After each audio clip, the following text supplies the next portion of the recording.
மருத்துவமனை கட்டி முடிக்கிற வரைக்கும் நான் செங்கல்ல காட்டுவேன்.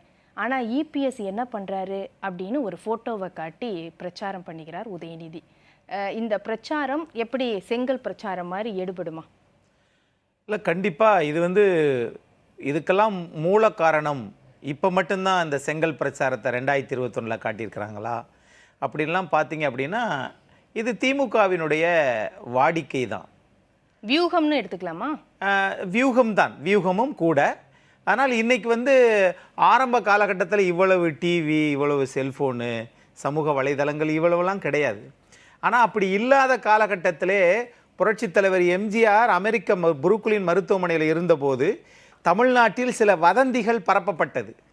ஆனால் அந்த வதந்திக்கெல்லாம் முற்றுப்புள்ளி வைத்தார் புரட்சித் தலைவர் எம்ஜிஆர். அன்றைக்கு சிஎஸ் தலைமைச் செயலாளராக இருந்த பரமசிவம் அவர்கள் மூலம் இன்றைக்கெல்லாம் இவ்வளவு அமெரிக்காவிலிருந்து வீடியோ காலில் ஆண்டி வீட்டிலே ஆடு மாடு மேய்ச்சிட்டு இருக்கக்கூடிய கம்மாயில் இருக்கக்கூடிய மனிதன் அங்கு பார்க்க முடியும். காரணம், இன்னைக்கு அறிவியல் விஞ்ஞான வளர்ச்சி. அன்னைக்கு அப்படி இல்லை.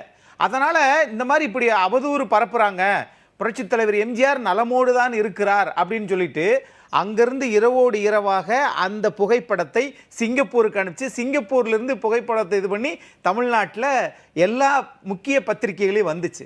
அது மாதிரி ஒரு அரசியலில் இதை பயன்படுத்துவது அவர்களுக்கு எளிமை. அதுக்கு முன்னாடி எம்ஆர் ராதா சுட்டப்ப அந்த கட்டோட போட்ட விஷயமும் நடந்ததுல, அந்த போட்டோ வெற்றியை கொடுத்ததுல, அதைத்தான் சொல்றேன். ஆனா அப்போ புரட்சித் தலைவர் எம்ஜிஆர் திராவிட முன்னேற்ற கழகத்தில் இருந்தார். அப்போ அதை வெளியில் போட்டாங்க. அப்போ இதெல்லாம் தமிழ்நாட்டில் முக்கியமான முன் உதாரணங்கள்ன்றதுக்காக சொல்கிறேன். ஆக இங்கே இது இந்த மாதிரி செங்கல் இது பண்ணுறாங்க அப்படின்னு காட்டுறாங்க. அதெல்லாம் உண்மைதான். செங்கலை காட்டி நீங்கள் தமிழ்நாட்டில் ஆட்சிக்கு வந்துட்டீங்க. ஆனால் அந்த செங்கலை தூக்கிட்டு போய் 39 நாடாளுமன்ற உறுப்பினர்களும் அந்த கொண்டு வந்திருக்கலாம்ல, கட்டடத்தை கட்டி ஒரு செங்கலை வச்சு இன்னும் ஒரு செங்கல் 2021 காட்டின செங்கல் 2024 அதே செங்கலை தான் இருக்குது. பிறகு எதுக்குப்பா 39 நாடாளுமன்ற உறுப்பினர் 5 வருஷம் சம்பளத்தை வாங்கினீங்க? தொகுதி மேம்பாட்டு நிதின்னு சொல்லி எவ்வளவு கோடி ரூபாய் வாங்கினீங்க? ஆகவே இவைகள் எல்லாம் இன்னைக்கு இருக்கக்கூடிய விஞ்ஞான வளர்ச்சியில் அதை பயன்படுத்திக்கிறாங்க. அப்படித்தான் நான் பார்க்குறேன். எதுவுமே ஒரு நன்மைக்காக ஒரு திட்டத்தை கொண்டு வாங்க. இப்போ ராமநாதபுரத்தில் எல்லாமே சீம கருவேலை மரங்கள், எல்லாமே அங்கே நல்ல தண்ணி கிடையாது, வத்தாத தண்ணி கிடையாது. அங்கே சாதாரண மிளகாய் வத்தலை போட்டுத்தான் அதை அந்த சீம கருவேலை மரத்தை செங்கச்சூளைக்கு அனுப்பித்தான் வாழ்கிறாங்க. அப்போ அது மாதிரி மிளகா வத்தலை இது பண்ணுறாங்க. நெல்லை யாரும் விதை நெல் போட்டு பண்ணுறதில்ல, விதைச்சி விட்டு தான் வாழ்கிறாங்க. அந்த மாதிரி படத்தை போட்டு நாங்கள் கச்சத்தீவை இப்படி இருக்குது, நாங்கள் கொடுக்கும்போது அப்படி இருந்துச்சு, இப்போ இப்படி இருக்கு, அந்த மாதிரி நல்ல படங்களை போட்டால் நாட்டு மக்கள் உங்களை அங்கீகரிப்பாங்க. எந்த கட்சியா இதுவும் எய்ம்ஸ்க்கு அடிக்கல் நாட்டி நீங்க ஒண்ணுமே கட்டுமான பணிகள் எதுவுமே நடைபெறல அப்படிங்கறதானே அவர் சொல்றாரு. இது ஒரே கல்ல 2 மாங்காய் மாதிரி பாஜகவையும் தாக்குறாரு, அதே மாதிரி இபிஎஸ்ஐயும் தாக்குறாரா? 2019 பண்ணதை நீங்களும் உங்க ஆட்சியிலையும் பண்ணல, நீங்க கூட்டணியில இருந்தப்பையும் இபிஎஸ் எதுவும் பண்ணல, அதிமுக பண்ணலன்னு ஒரு பக்கம், பாஜகவும் என்ன செஞ்சிச்சு தமிழ்நாட்டுக்கு அப்படின்னு 2 விஷயங்களையும் ஒரே போட்டோல காட்டி அடிக்கிறாரா? நல்ல கேள்வி மேடம். ஒரே கல்லுல 2 மாங்காவை அடிச்சிட்டீங்க. இன்னும் சொல்ல போனா ஒரே கல்லுல திமுக 3 மாங்காவை அடிச்சிருக்குது. சட்டமன்ற தேர்தல், நாடாளுமன்ற தேர்தல், உள்ளாட்சி தேர்தல் 3 மாங்காவை வெற்றி பெற்றுட்டீங்கல்ல. எதை சொல்லி?